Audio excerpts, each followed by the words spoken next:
제이에게. 제희. 제희. 여자 주인공 이름인 이름인가 보다. 것 같은데요.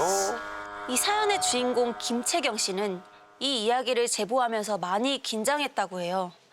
지난 10년간 한시도 잊은 적 없는 사람이 있는데 혹시나 그 사람이 이 방송을 보고 채경 씨를 다시 찾아올까 봐요. 어머. 만약 그렇게 된다면 꼭 하고 싶은 말이 있다고 합니다. 제이야, 나 너 때문에 정말 죽을 만큼 힘들었어. 채경 씨가 말한 제이는 누구일까요? 그리고 둘 사이엔 어떤 일이 있었던 걸까요? 그 이야기를 지금부터 들려드릴게요. 지금으로부터 10년 전.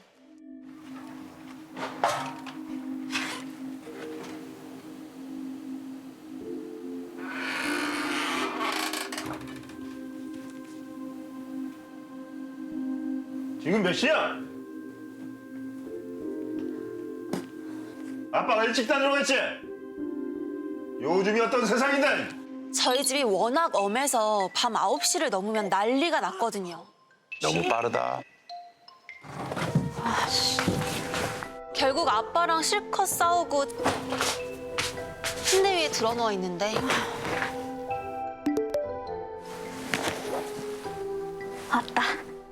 핸드폰을 확인해 보니 바다님에게 쪽지가 와 있었어요. 바다님, 저 또 아빠랑 싸웠어요. 진짜 확 집 나가고 싶음. 평소처럼 바다님에게 투정을 부리다 보니 기분이 좀 풀리더라고요. 아, 바다님이 누구냐고요? 저의 불친, 블로그 친구예요. 불침이라고 그런가? 블로그에서 에세이나 여행기를 찾아보는 게 제 취미였거든요.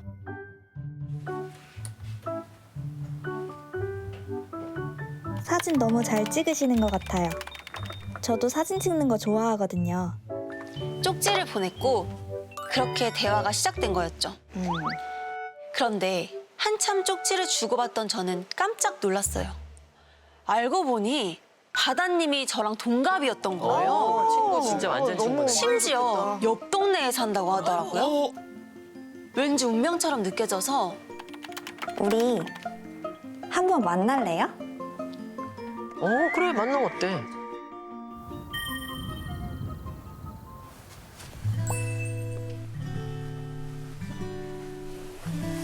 채경이 맞지? 제이를 직접 만난 순간 저는 입을 딱 벌렸어요. 반가워. 내가 아니 제이야. 너무 예뻤거든요. 글도 잘 쓰고. 하얀 피부, 허리까지 내려오는 긴 생머리. 그 중에서도 우와, 너 손 진짜 예쁘다. 고마워. 특이한 건 손톱이 바짝 깎여 있더라고요. 아파 보일 정도로요. 그때 제이가 손가락을 오므렸어요. 안 보여주려고? 저는 수줍음을 잘 타는 친구인가 보다 생각하며 음료를 받으러 갔죠. 그런데 오면서 보니까 제이가 몸을 숨기고 뭔가를 하다가 절 보더니 후다닥 가방에 뭘 숨기는 거예요.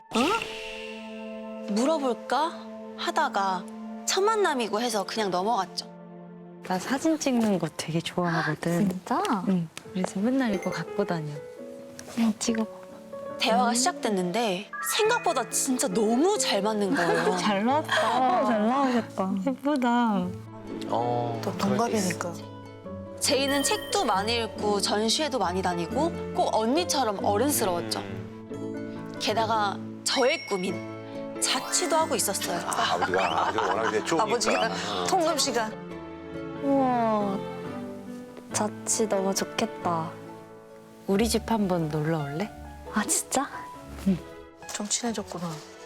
며칠 뒤 저는 정말 제이네 집에 놀러 갔어요. 우와, 너네 집 진짜 예쁘다. 집 편하게 구경해도 돼.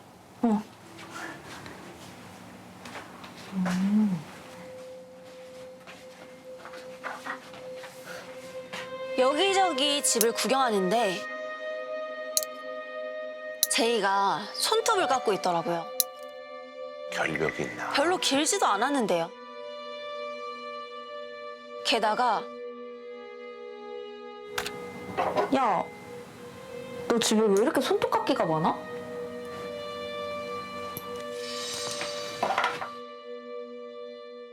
서랍장에도 테이블에도 여기저기 손톱깎이가 있는 거예요. 그건 좀 이상하다.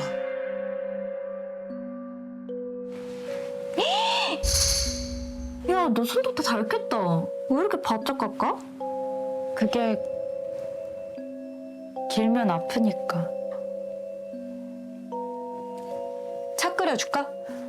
내가 집에 손님이 온 건 처음이라 잠깐 기다려봐.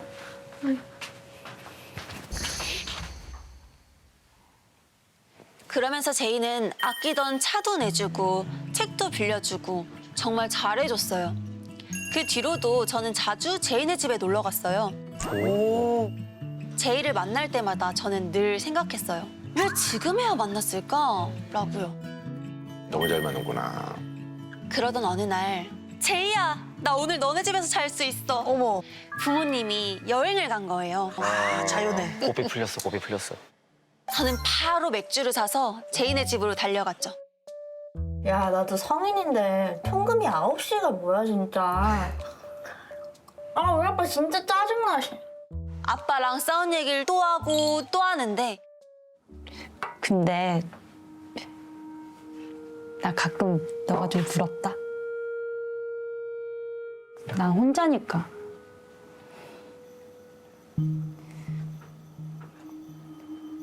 우리 엄마 무당이다. 근데 충분히 그럴 수 있어. 그런데 제이의 고백은 여기서 끝이 아니었어요. 근데 언젠가부터 나한테도 보여. 귀신이. 신내림이 왔구나. 귀신이 좀 집요하게 자기를 많이 괴롭힌다고. 근데 자고 일어났는데 뭐 목 부분에 이렇게 손톱 자국 같은 게 나 있거나 그런 일이 많이 있어서 그래 손톱을 자르는 거구나. 엄마가 그러면 이제 사람이 좀 많은 번화가나 좀 시끄러운 곳에 살면 다른 데 이제 비방을 너한테가 더 알려주셨네. 힘들 거다 해서 20살 때 바로 서울로 올라왔다고 했어요. 그러면 지금도 보여?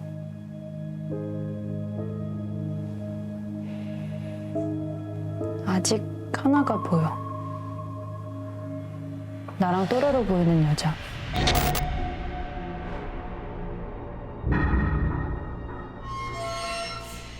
어머, 어머, 어머. 난 저 여자가 제일 무섭다. 저 여자가 언젠가 진짜로 나 죽일 것 같아서.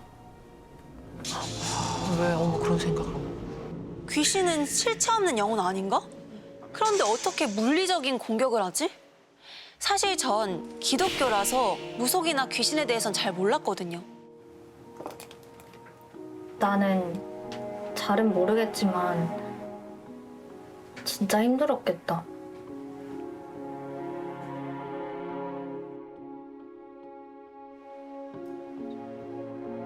저는 제이를 위로하고 똑같은 잠옷으로 갈아입고 하나, 둘, 셋.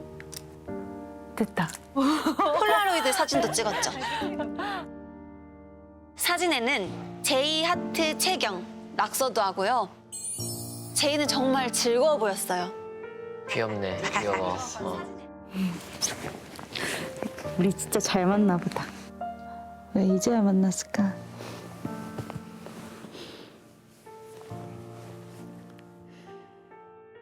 심란해서 한참을 뒤척이다 겨우 잠이 들었을 때였어요. 간질, 간질. 자꾸만 얼굴에 뭔가가 닿는 거예요.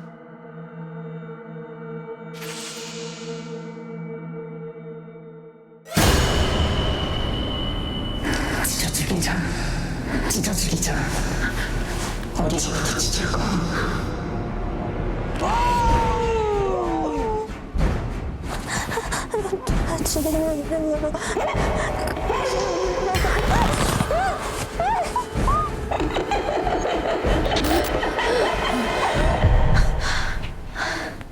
저는 벌떡 일어났어요. 여전히 제이의 집이었죠. 꿈이야 뭐야? 채경아, 왜 그래? 아니야, 나 부모님이 찾으실 것 같아서 빨리 가봐야겠다.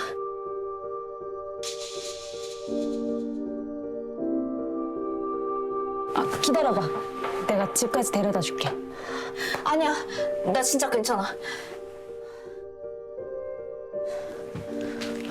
아, 채경아, 이거 가져가. 선물이야.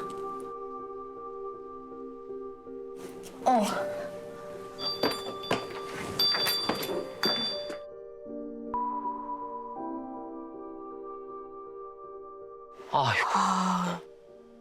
그 후 한동안 제이를 피해 다녔어요. 그럼 이상하지. 하지만 제이가 나한테 얼마나 잘해줬는데 이대로 끊는 건 아닌 것 같아. 그래. 그리고 우리 집에서 보면 괜찮지 않을까? 그치, 그 집 아니면 괜찮아.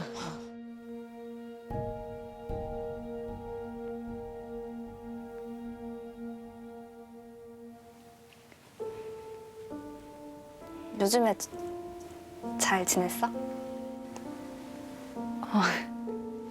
나야 잘 지냈지. 너는? 나도 뭐 이것저것 하면서 지냈지.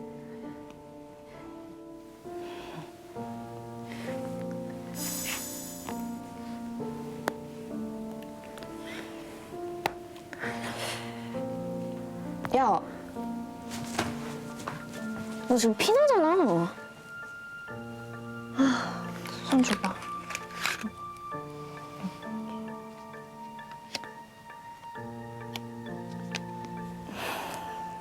뜯지 말고. 고마워.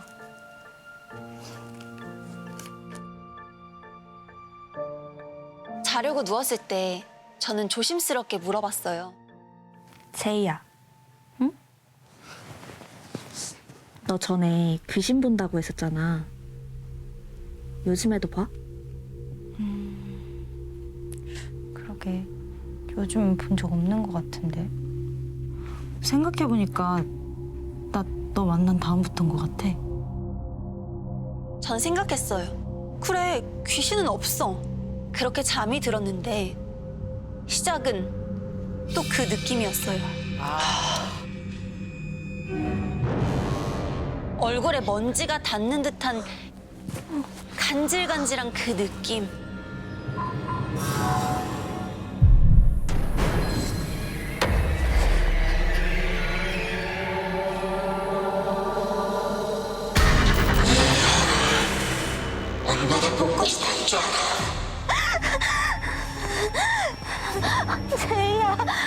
제이야, 나 좀 살려.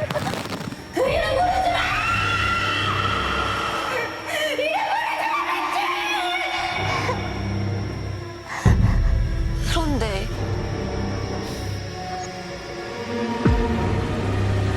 그건 제 친구 제이였어요. 제이? 제이 너야? 제이야, 이러지 말고 나랑 얘기를 하자. 제이야, 내 말 좀 들어봐봐. 그런데 제이 눈에서 눈물이 뚝뚝 흐르고 있었죠. 울고 있는 눈을 본 순간 제이를 와락 끌어안았어요.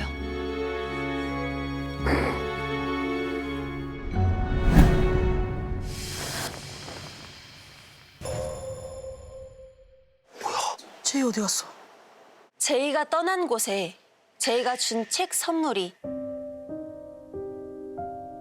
덩그러니 남아 있었어요.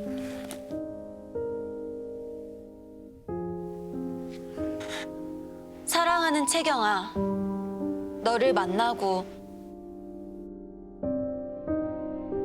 처음으로 이 세상에 나 혼자가 아니라고 느끼게 됐어. 하나, 둘, 셋. 너에게도 내가 그런 친구이길.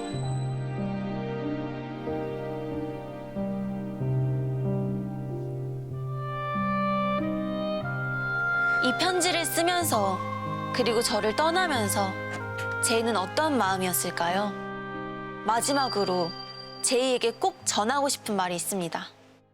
만약에 바로 제가 집을 찾아갔다면 조금 상황이 달라지지 않았을까라는 생각도 좀 많이 하고, 제가 이야기를 제대로 들어준 게 많이 없는 것 같아서 한 번쯤은 그냥 이야기를 해보고 싶어요.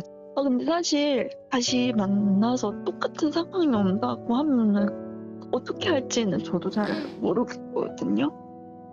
근데 다시 보고 싶어요, 저는.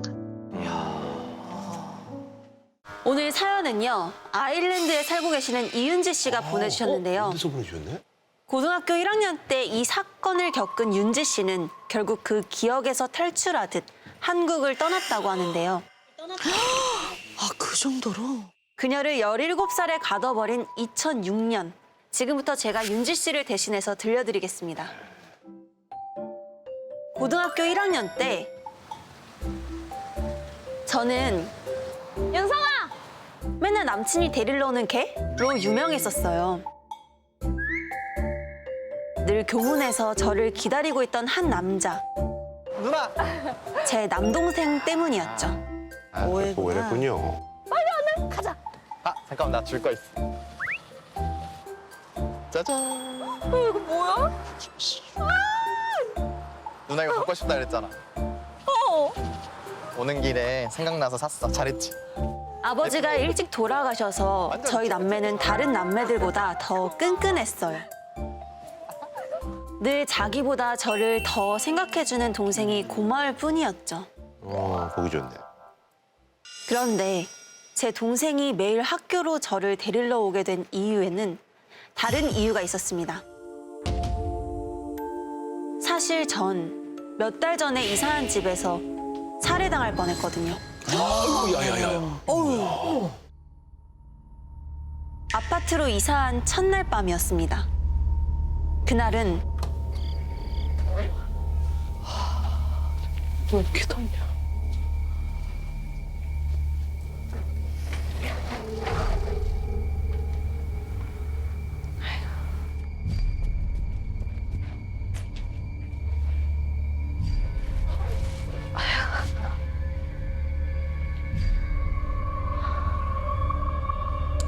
자다가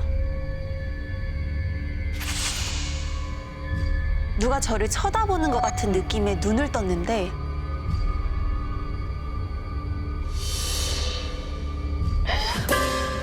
눈만 뺏고 내민 사람과 시선이 마주쳤어요.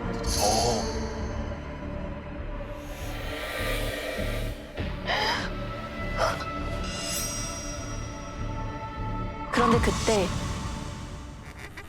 갑자기 침대가 미친 듯이 흔들리는 거예요.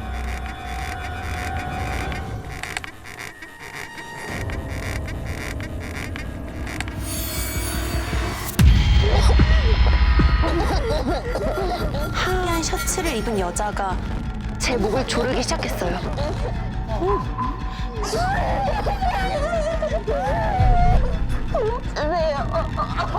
그때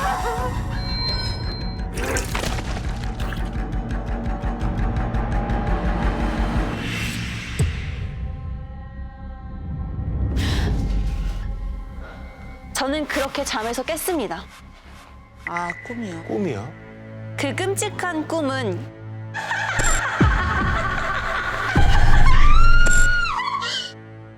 열흘 넘게 반복됐어요. 열흘이나.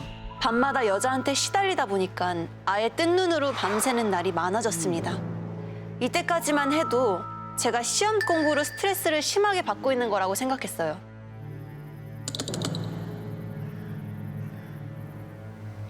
그날도 몽롱한 상태로 시험 공부를 하고 있었는데 누군가 제 이름을 부르는 거예요.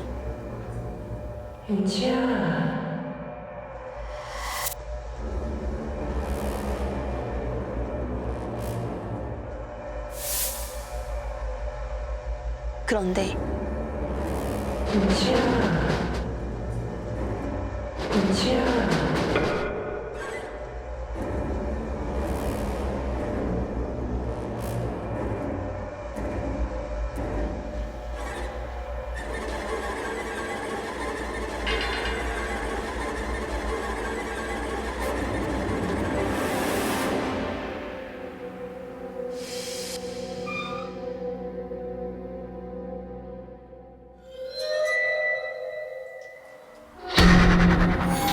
거울에 꿈속에 그 여자가 서 있는 게 보였어요.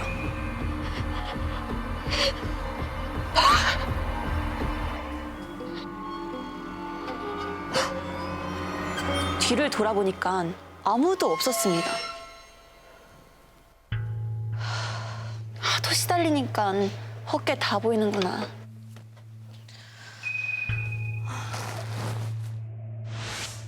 시간이 얼마나 지났을까요?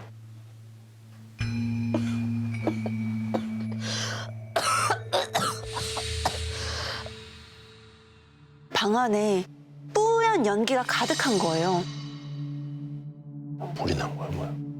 놀래서 일어나려는데 몸이 움직이질 않고 말소리도 나오지 않았어요. 그런데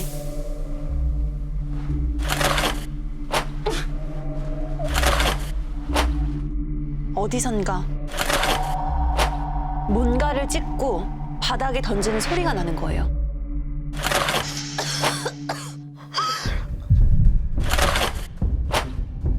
제 책을 찢어서 던지고 있는 것 같았습니다. 그런데 갑자기 알 수 없는 얘기들을 하더라고요. 명찰, 같이 태워. 숨죽여 그 말을 듣고 있었는데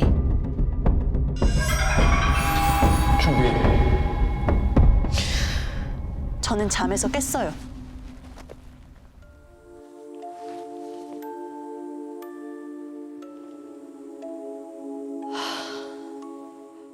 가만히 생각해보니까 검은 옷을 입은 두 남자, 창백한 얼굴, 저승사자인 것 같았습니다. 어머. 준비를 하라니? 대체 뭘? 뭔가 불길한 두려움이 몰려왔어요. 하지만 다행히 학교에서 별일이 있진 않았습니다. 그 대신 하루 종일 예민해져 있었더니 긴장이 확 풀리면서 빨리 집에 가서 눕고 싶더라고요. 서둘러 아파트 엘리베이터에 타자마자 저희 집 층을 누르려는데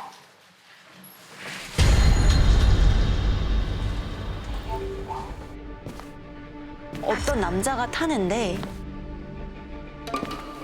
그 남잔 흰색 바람막이에 흰색 추리닝 바지, 로고까지 새하얀 모자와 운동화. 언뜻 보기에도 좀 이상한 행색이었어요. 남자가 9층 버튼을 누르는 거예요. 저는 순간 고민이 됐어요. 저희 집도 9층이거든요. 앞집? 8층. 그런데 아우씨. 자기야.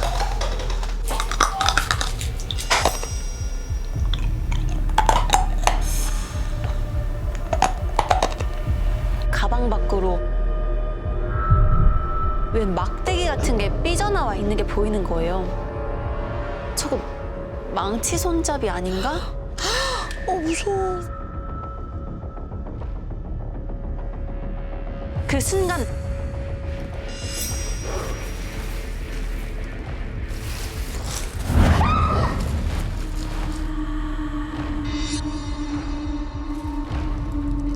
가방에서 꺼낸 건 사탕이었습니다. 저는 그냥 빨리 내려버리고 싶은 마음뿐이었어요. 그런데 엘리베이터가 눌러놨던 8층 버튼이 꺼져 있는 거예요. 어머.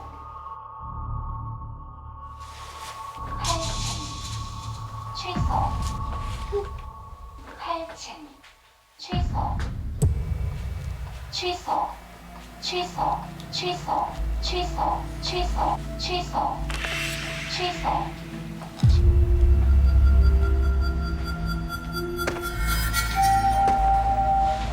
문이 열립니다.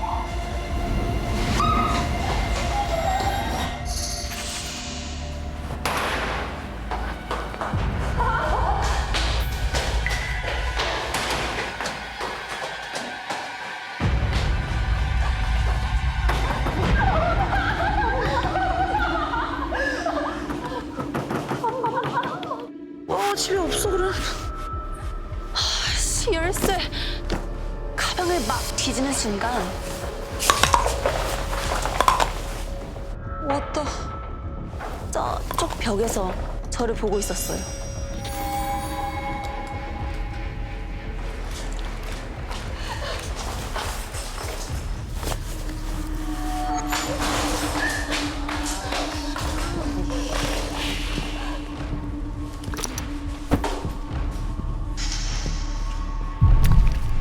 그건 손도끼였어요. 도끼. 즐거워 죽겠다는 표정으로 걸어오는데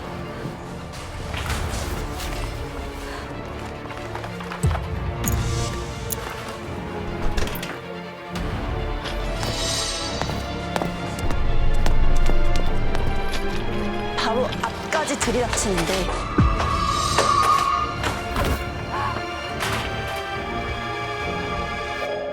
저는 간신히 문을 열고 들어와서 그대로 풀썩 주저앉았어요.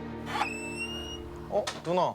방에서 자고 있던 동생이 문소리에 놀라서 뛰쳐나왔더라고요. 양성아.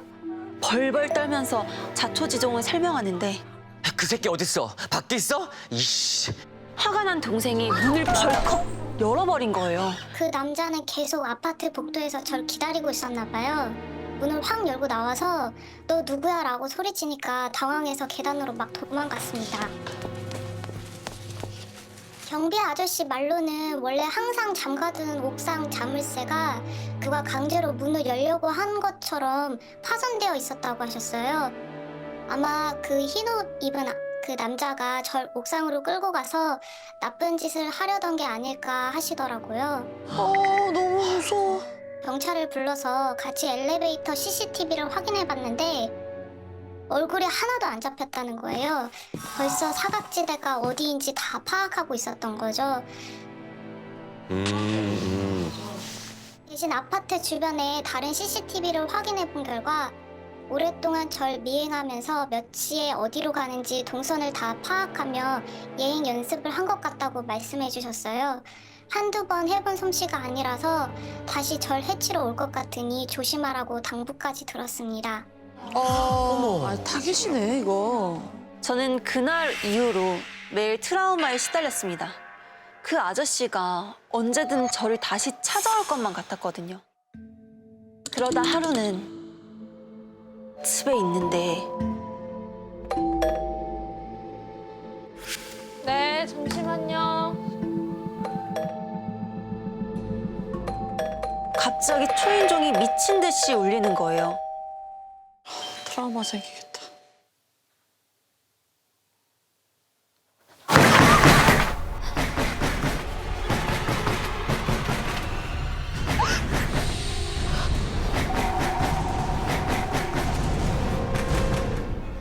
여기 아가씨! 아가씨 별일 없어요? 아가씨. 다행히 순찰을 나왔던 경비 아저씨였어요. 야, 아가씨, 저기 있잖아. 오늘 어디 나가지 말고 꼭 집에 있어. 알았죠? 옆동 옥상에서 제 또래의 여학생이 험한 일을 당했다는 거예요. 그런데 아저씨께서 그 범인의 인상착의를 말씀해 주시는데 그때 저를 쫓아왔던 그 남자가 분명했어요. 그 남자가 머리부터 발끝까지 하얀 옷을 입고 있었다고 했거든요. 그 남자는 여전히 이 아파트 어딘가를 맴돌고 있었던 거죠.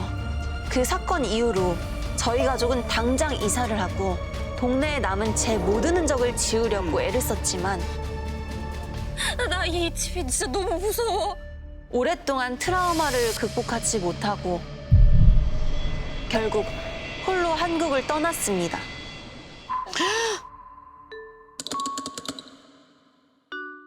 윤성아. 잘 지내지. 그리고 아일랜드에서 새로운 삶을 꾸려가고 있던 어느 날이었어요. 윤성아, 근데 나 내일 일찍 일어나야 돼서 내일 연락할게.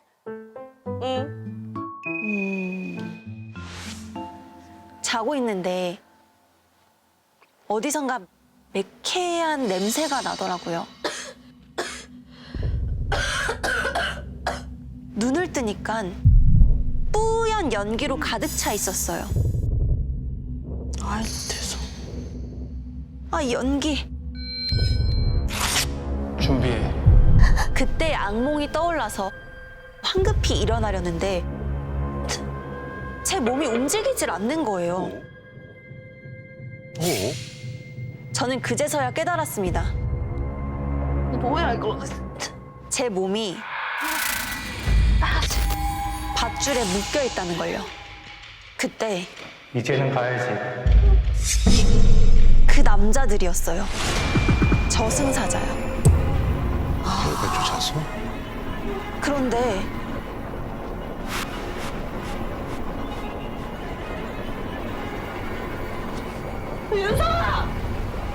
한국에 있어야 할 제 남동생이 거기 있는 거예요. 내가 갈게. 날 데려가고 우리 누나 놔줘. 윤성아! 윤성아! 윤성아!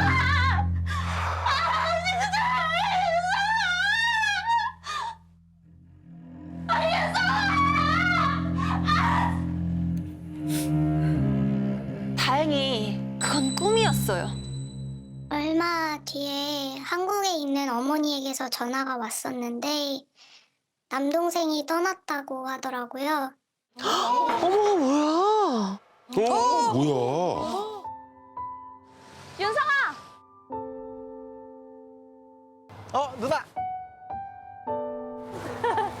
그때가 코로나가 심할 때라 동생이 있는 곳으로 바로 가서 얼굴을 볼 수 없었는데 저 대신 남동생이 간 것 같은 죄책감이 들면서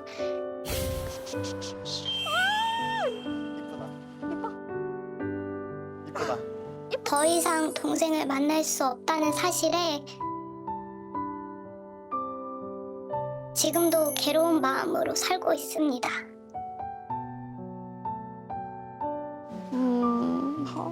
소리에서 벌써.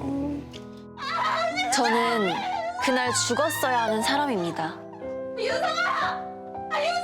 아무 죄 없는 제 동생이 저 대신 죽었다는 죄책감 때문에 하루하루 숨 쉬는 게 너무나 고통스럽습니다. 저는 어떻게 살아가야 할까요?